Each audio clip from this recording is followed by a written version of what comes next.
Quand j'avais eu mon bac, je voulais aller au Maroc. Et le Maroc aujourd'hui, c'est le pays où il y a beaucoup des entrepreneurs dans le web. Ça, je le sais. C'est pas anodin. C'est pas anodin si vous me suivez beaucoup dans cette chaîne. Même dans mon groupe, il y a beaucoup de Marocains, il y a beaucoup de Tunisiens, il y a beaucoup d'Algériens. Bonjour. Et j'ai voulu vous partager pour vous dire que voilà, l'Afrique, il y a beaucoup d'histoires en Afrique. Et juste faire des vidéos sur l'Afrique, et je pourrais en faire des tonnes. Parce qu'il y a des belles histoires en Afrique. Peut-être que vous ne connaissez pas l'Afrique, peut-être que vous n'avez jamais été en Afrique. Si tu quittes l'Afrique, tu viens en Europe, tu n'es plus la même personne. Parce que tu as deux continents différents en face. Moi, je suis arrivé en France, j'avais pas 20 ans. J'avais pas 20 ans. Ça fait que 9 ans que j'habite en France. Donc, être né en Afrique, avoir 25 ans en Afrique et être en Europe, c'est pas la même chose. C'est pas la même chose. Il faut le vivre, il faut le connaître. Donc, je vous laisse cette vidéo. Dites-moi dans les commentaires. Il y avait une forte mobilisation en Algérie. Hein? Et je sens que sur ma chaîne, il y a beaucoup de communautés marocaines, beaucoup de communautés du Maroc, de l'Algérie, de Tunisie qui me suivent dans mes vidéos. C'est pas anodin. C'est pas anodin si vous me suivez beaucoup dans cette chaîne. Même dans mon groupe, il y a beaucoup de Marocains, il y a beaucoup de Tunisiens, il y a beaucoup d'Algériens et beaucoup d'Africains aussi. Hein. Des Togolais, des Maliens, vous êtes de plus en plus nombreux dans mon groupe. Alors, je ne connais pas trop bien les pays maghrébins, je ne connais pas trop bien. Et quand j'avais eu mon bac, je voulais aller au Maroc. Et le Maroc aujourd'hui, c'est le pays où il y a beaucoup des entrepreneurs dans le web. Ça, je le sais. Ça, je le sais très bien au Maroc.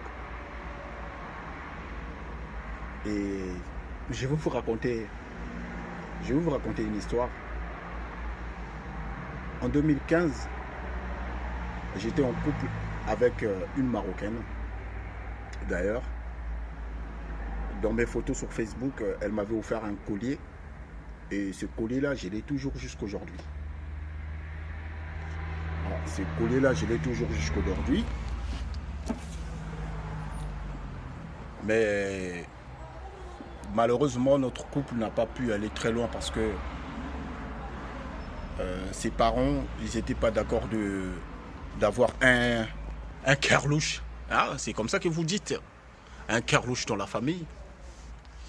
Et on était obligé d'arrêter. Et pourtant, elle était née en France. Hein. Elle n'était même pas née au Maroc. Vous voyez? Et je suis aussi tombé dans une histoire. Et celle-là, cette histoire a duré ça a duré beaucoup. Hein. Ça a pris 1 an. On était en couple 1 an avec une Tunisienne à Paris. Hein. À Paris, je l'avais rencontrée à la gare du Nord. Je sortais. À l'époque, j'avais pas de papier. Et je sortais de la gare du Nord. J'avais faim. Je rentrais dans le McDo et eux, ils étaient devant le McDo. Après, moi, j'ai vu, il y avait 2 filles au McDo. Je suis allé les parler, j'ai discuté avec eux. Ils disaient que voilà, on veut manger, mais on n'a pas de sous. Et moi, j'étais sans papier. Et je les ai offert un repas. Et depuis ce jour-là, on est devenus des amis. Hein. On a échangé de numéros de téléphone. Après, on a commencé à changer des messages. On a commencé à dialoguer. On a commencé à échanger. Après, elle a commencé à dire, bon voilà, moi, j'ai jamais fréquenté un noir. Toi, tu viens d'Afrique. Et je trouve que tu es un noir différent quand même des autres que j'ai déjà fréquentés. Moi, j'ai dit, bah, je suis comme je suis. Hein. Après, on a commencé. C'était devenu ma copine. On a commencé à vivre ensemble, tout ça. J'habitais dans le 15e, hein, à Montgalé. Métro Montgalais, ceux qui habitent à Paris, j'habitais dans le 15e, j'étais sans papier, j'habitais dans le 15e à Montgalais. Je louais un petit studio là-bas. Et à tout moment, la Tunisienne, elle venait à la maison. Et elle m'avait dit, de la Tunisie, elle était de Tataouine. Elle était de Tataouine et vous savez, à Tataouine, il paraît-il qu'il y a 5 familles. Elle me disait qu'il y a 5 familles qui sont là-bas, 5 ou 7 familles, et tout le monde se connaît. Et elle, ses parents lui avaient dit aussi, tu peux tout avoir, mais sauf un kerlouche, donc pas un noir. Et elle, malgré, elle avait rencontré beaucoup d'autres mecs. Mais les mecs qu'elle rencontrait, pour elle, elle trouvait que c'était pas celui dont elle voulait. Elle trouvait que j'étais... Moi, déjà, quand je l'ai rencontré, je l'avais offert un petit resto, alors qu'on ne se connaissait pas. Et à l'époque, moi aussi, voilà, j'étais dans mes délires, tout ça, parler aux femmes, tout ça. Et on était devenus en couple. Et ça a duré 1 année. Mais dommage, c'est les parents qui ont su qu'il sortait avec un noir et ils l'ont rappelé en Tunisie. Elle est partie à Tataouine en Tunisie. Et puis notre histoire a pris fin.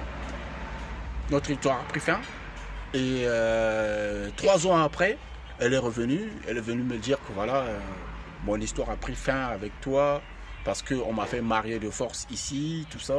Moi, je lui dis, bah écoute, de toute façon, on le savait, on ne pouvait pas forcer, mais on le savait.